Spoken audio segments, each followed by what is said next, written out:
नमस्कार। आज हम एक बहुत ही डिस्टर्बिंग और इग्नोर्ड रियलिटी के बारे में बात करेंगे। बांग्लादेश के माइनॉरिटीज के साथ हो रहे उत्पीड़न और ह्यूमन राइट्स वायलेशन के बारे में। चाहे वो रिलीजियस माइनॉरिटी हो जैसे कि हिंदू, बुद्धिस्ट या क्रिश्चियंस, या एथनिक माइनॉरिटीज, सभी आज सबसे बड़े खतरे का सामना कर रहे हैं। ये हालात दिनों दिन खराब होते जा रहे हैं और वर्ल्ड कम्युनिटी को इसे तुरंत एड्रेस करना चाहिए। बांग्लादेश के माइनॉरिटीज के खिलाफ जो हिंसा और जुल्म हो रहे हैं वो हर ह्यूमन राइट्स वायलेशन की हदें पार कर रहा है। आइए आज इसी मुद्दे पर बात करते हैं। बांग्लादेश में माइनॉरिटीज का जीवन कभी भी आसान नहीं रहा, लेकिन हाल के पॉलिटिकल डेवलपमेंट्स ने उनकी हालत को और भी ज्यादा गंभीर बना दिया है।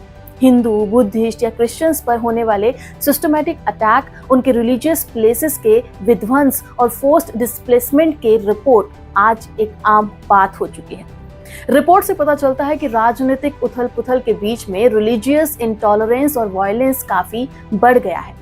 खासकर मिलिट्री बैक्ड पॉलिटिकल रेजिम के आने के बाद माइनॉरिटीज के खिलाफ अत्याचार और भी ज्यादा बढ़ गए हैं।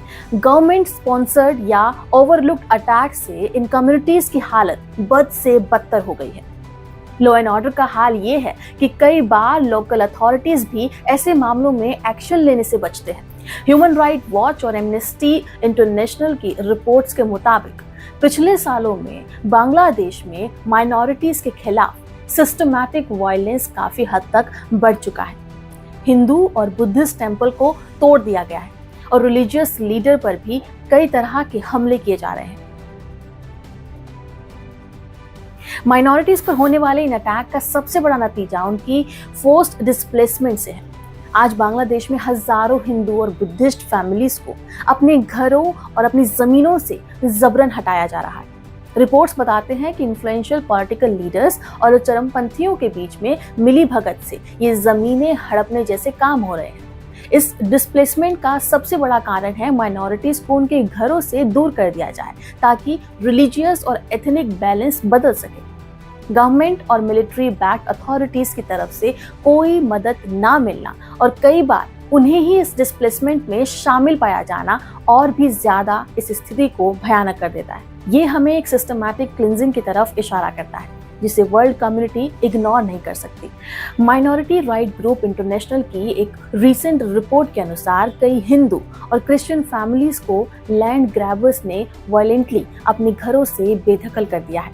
उनके रिलीजियस प्लेसेस को नष्ट कर दिया गया है और उनको सपोर्ट देने वाला कोई भी नहीं है।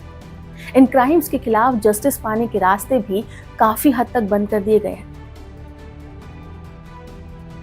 बांग्लादेश के रिलीजियस माइनॉरिटीज की सिर्फ पॉपुलेशन ही नहीं बल्कि उनके कल्चर और रिलीजियस हेरिटेज भी निशाने पर है।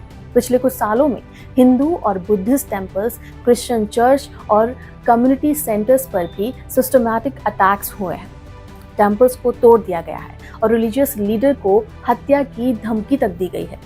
यह अटैक सिर्फ रिलीजियस हेटर्स का नतीजा नहीं है बल्कि एक केयरफुली प्लान स्ट्रेटेजी का एक हिस्सा है ताकि माइनॉरिटी कम्युनिटीज को पूरी तरह से खत्म कर दिया जाए।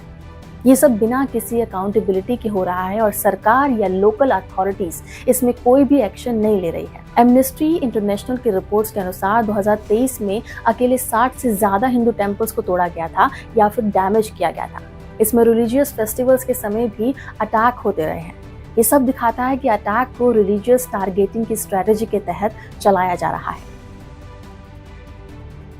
इन अत्याचारों के बीच सबसे डिस्टर्बिंग बात यह है कि इंटरनेशनल कम्युनिटी और मीडिया इस मामले पर चुप्पी साधे हुए है। जिस तरह के सिस्टमैटिक अटैक माइनॉरिटीज पर हो रहे हैं उनकी इंटरनेशनल रिपोर्टिंग बेहद लिमिटेड है। ये साइलेंस कई सवाल खड़े करता है क्योंकि जब दुनिया के बाकी हिस्सों में ह्यूमन राइट वायलेशन होते हैं तो मीडिया और इंटरनेशनल ऑर्गेनाइजेशंस तुरंत रिएक्ट करती हैं। बांग्लादेश के मामले में ऐसा क्यों नहीं हो रहा? ये साइलेंस बताता है कि जियोपॉलिटिक्स और इकोनॉमिक इंटरेस्ट ह्यूमन राइट्स से ऊपर रखे जाते हैं।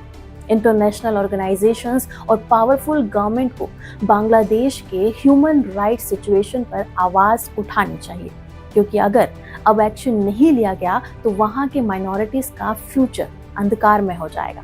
Recent report from channel news Asia और ह्यूमन राइट्स वॉच ने साफ तौर पर कहा है कि बांग्लादेश में हो रहे अत्याचार ज्यादातर रिपोर्ट नहीं हुए हैं और इंटरनेशनल अटेंशन से काफी दूर है। सैंक्शन और ग्लोबल प्रेशर जैसे मीजर्स की सख्त जरूरत है ताकि माइनॉरिटीज के अगेंस्ट हो रहे इस वायलेंस को रोका जा सके। अब समय आ गया है कि ग्लोबल कम्युनिटी बांग्लादेश के माइनॉरिटीज की रक्षा के लिए एक्शन ले, चाहे वो ह्यूमन राइट ऑर्गेनाइजेशन हो या फिर पावरफुल गवर्नमेंट हो। सभी को मिलकर बांग्लादेश के अत्याचार के खिलाफ कदम उठाना चाहिए।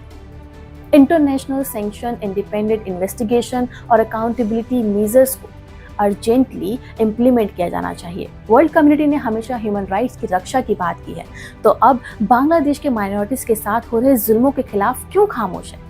Just like we have seen in other parts of the world, अगर ग्लोबल प्रेशर डाला जाए तो गवर्नमेंट और एक्सट्रीमिस्ट जैसे एलिमेंट पर अंकुश लगाया जा सकता है। Sanction, international peace keeping mission और मीडिया कैंपेन में इन माइनॉरिटीज की रक्षा करने में जो सक्षम है वो नहीं कर रहे हैं। अब ये वर्ल्ड लीडर्स और इंटरनेशनल ह्यूमन राइट्स बॉडीज की रिस्पॉन्सिबिलिटी है कि वो बांग्लादेश की ह्यूमन राइट वायलेशन के खिलाफ कदम उठाने के लिए अपनी पहल करें। तो दोस्तों, बांग्लादेश में माइनॉरिटीज के साथ हो रहे इस भेदभाव को अब और नजरअंदाज नहीं किया जाना चाहिए। ये सिर्फ बांग्लादेश का ही इशू नहीं है, ये ग्लोबल ह्यूमन राइट्स का मुद्दा है। अगर आज हम आवाज नहीं उठाएंगे तो कल इन कम्युनिटीज का अस्तित्व खतरे में पड़ सकता है। इंटरनेशनल कम्युनिटी को जागना होगा। बांग्लादेश में हो रहे ह्यूमन राइट वायलेशन के खिलाफ एकजुट होकर एक्शन लेना होगा। ह्यूमन राइट्स कहीं भी वायलेटेड हो, उनके खिलाफ स्टैंड लेना हमारा कर्तव्य है। बांग्लादेश के माइनॉरिटीज की रक्षा के लिए आवाज उठाइए। इस वीडियो को ज्यादा से ज्यादा लोगों के साथ शेयर कीजिए और डिमांड करिए कि इंटरनेशनल ऑर्गेनाइजेशंस और गवर्नमेंट्स बांग्लादेश की ह्यूमन राइट सिचुएशन पर ध्यान दें। बाकी आपका जो भी मत है आप उसे हमारे कमेंट सेक्शन में भी बता सकते हैं। नमस्कार।